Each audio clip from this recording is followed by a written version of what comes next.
एक शमी का पौधा ऐसा होता है जो योनियों में, वृक्ष की योनि में अंतिम योनि पर लाकर रुक जाता है। कौन सा? शमी का। इसलिए पंचदशमी पंच शनि पूजन की महत्वता होती है। क्यों कहा जाता है कि अगर कोई आपको ज्यादा परेशान कर रहा है, बहुत टेंशन दे रहा है, बहुत ज्यादा अगर वो इतना हताश हो गए कि आपने सोच लिया अब तो मर जाऊं तो अच्छा है, इसका नाम लिख जाऊं, ये सब चीज करने से अच्छा है पांच दशमी। दशमी जानते हो? पांच दशमी, कोई सी भी पांच दशमी आप चुन लीजिए, परंतु वो दशमी अमावस्या के पहले वाली नहीं होना चाहिए, वो पूर्णिमा के पहले वाली दशमी। पांच कोई सी भी दशमी पर शमी के वृक्ष के नीचे जाइए, घी का दीपक लगाइए, शुद्ध जल तांबे के पात्र में लेकर जाकर अर्पित करिए।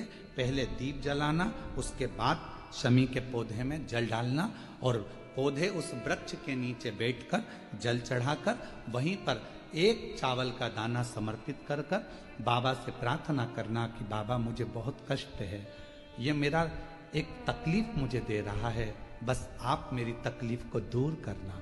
शिव की ऐसी कृपा होगी। पांच शमी पूजन, तो हमारे यहां शमी के पत्र की बड़ी पूजन का महत्व है। पांच दशमी पांच शमी पूजन कर ली जाती है तो जो भी आपका द्रोही होता है वो आपसे दूर हो जाता है या आपसे स्नेह कर कर आपके करीब आ जाता है। ये शमी पूजन वृक्ष योनि के अंतिम योनि का पूजन।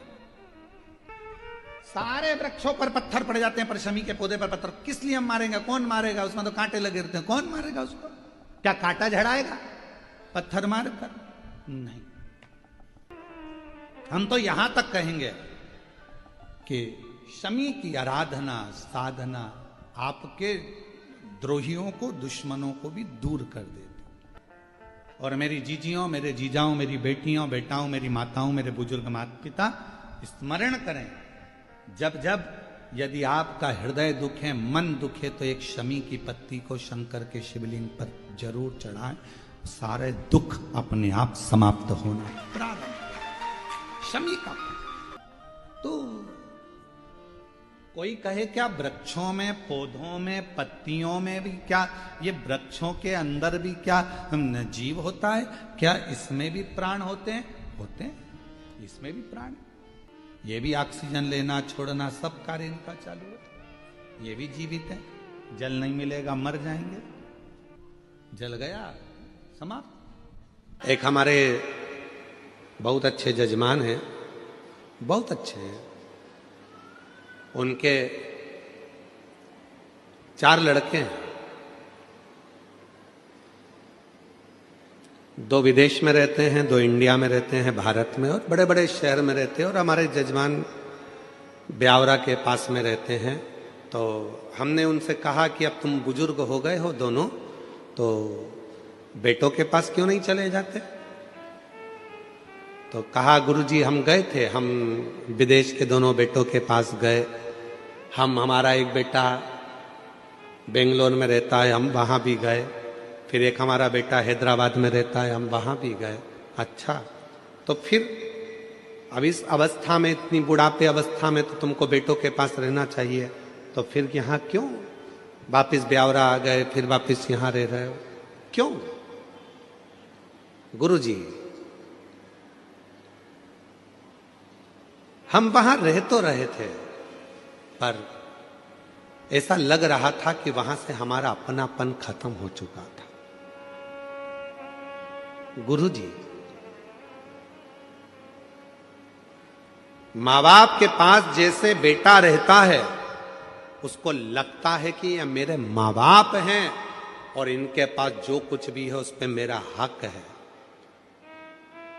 जैसा बेटा रहता है अपने माँ बाप के पास में और उसको लगता है कि ये मेरे माँ बाप है और उनके पास जो है उस पर मेरा हक है, पर आज हम आपसे कहते हैं गुरुजी, जब माँ बाप अपने बेटे के पास रहते हैं तो ऐसा लगता है कि हम किसी पड़ोसी के घर में कुछ दिन रहने के लिए आए हैं, किसी पड़ोसी के घर में आए, हमें अपना हक नहीं लगता, डर लगता है। सामान तेज गिर गया, बेटा जाग कर आएगा कुछ कह देगा, पानी ज्यादा गिर जाएगा तो बहू कुछ कह देगी, कुछ कहूंगी तो पोता पोती कुछ कह देंगे, डर सा रहता है। इसलिए गुरुजी हम उनके पास नहीं, अपने गांव में ब्यावरा के पास में रहते हैं, 2 रोटी बनाकर खा लेते हैं, कम से कम भय की जिंदगी तो नहीं जीते, अपनी गुड जिंदगी को जीने का प्रयास करें। क्यों हो रहा है, किस लिए हो रहा है, क्या कारण है जो आज माता पिता को अपने बच्चों के पास रहने में भय उत्पन्न होने लगा है? भय लगता है क्यों? क्योंकि हमने उसको आदर करना बंद करवा दिया। आप सिखाओ, 4 जगह पर झुकने पर कभी भी आप हार नहीं मान सकते। माता पिता के आगे झुकिए, घर के बुजुर्गों के आगे झुकिए, दूसरे नंबर पर, तीसरे नंबर पहले घर के माँ बाप के आगे झुकिए, घर के बुजुर्गों के आगे झुकिए, अपने अगर विवाह हुआ है, पति है, उसको भी प्रणाम करिए, और परमात्मा जिसको तुम भजते हो, जिसको तुम स्मरण करते हो, जपते हो, उसको प्रणाम करने में पीछे मत हटो। और एक बात और अपने अंदर उतार कर रखिए, किसी से गुरु मंत्र लो मत लो।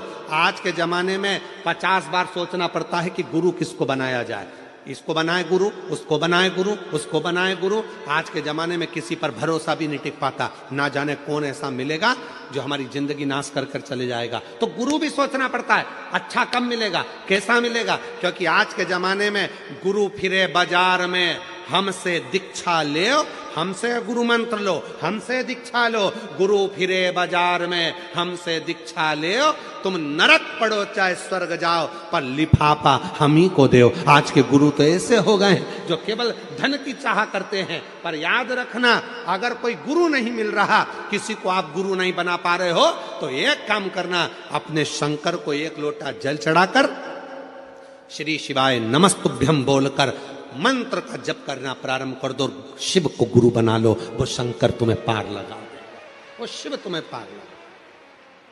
शिव को गुरु बनाओ, प्रणाम करो, माता पिता को प्रणाम करो, घर के बुजुर्गों को प्रणाम करो, पति को प्रणाम करो, परमात्मा को प्रणाम करना चाहिए। एक प्रसंग आता है, बड़ा सुंदर सा एक प्रसंग है। एक पिता के 2 पुत्र थे।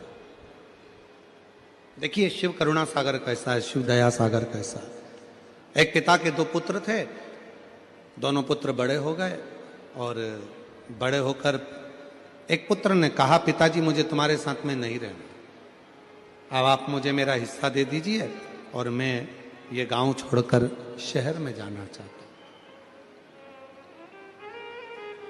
शिव पुराण का ये प्रसंग बड़ा सुंदर प्रसंग है।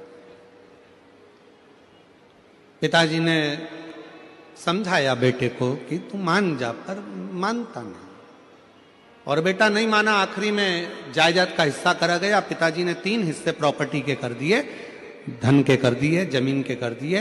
एक बड़े बेटे को दे दिया, छोटे बेटे को दे दिया, एक हिस्सा खुद का रख लिया। समय बीता, बेटा अपना हिस्सा लेकर चला गया, शहर में गया, और जाते ही उसके 3 मित्र बन गए। पहला मित्र बना उसका ताली मित्र, दूसरा मित्र बना उसका थाली मित्र, और तीसरा मित्र बना उसका प्याली मित्र।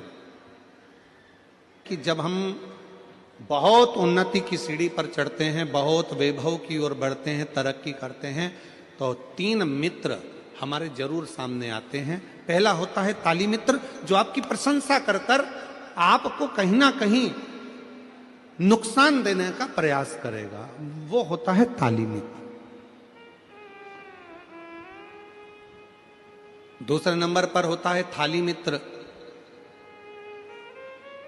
जो आपको होटल तक लेकर जाएगा, अपने पैसे से तुमको खिलाएगा, अपना पैसे से तुमको लत लगाएगा भोजन की होटल के, और होटल के भोजन की लत लगाकर फिर तुम्हारे पैसे से वो खुद खाए, उसको कहते हैं थाली मित्र। और तीसरे नंबर पर है प्याली मित्र। आपको पीना याद नहीं है, पर वो अपने पैसे से तुम्हें मय खाने में ले जाकर, कहीं ना कहीं गलत दुकान पर ले जाकर आपको पीने की आदत डलवाएगा। इसलिए शिव पुराण की कथा कथी है, 3 मित्रों से बचने का प्रयास करना। पहला ताली मित्र, दूसरे नंबर पर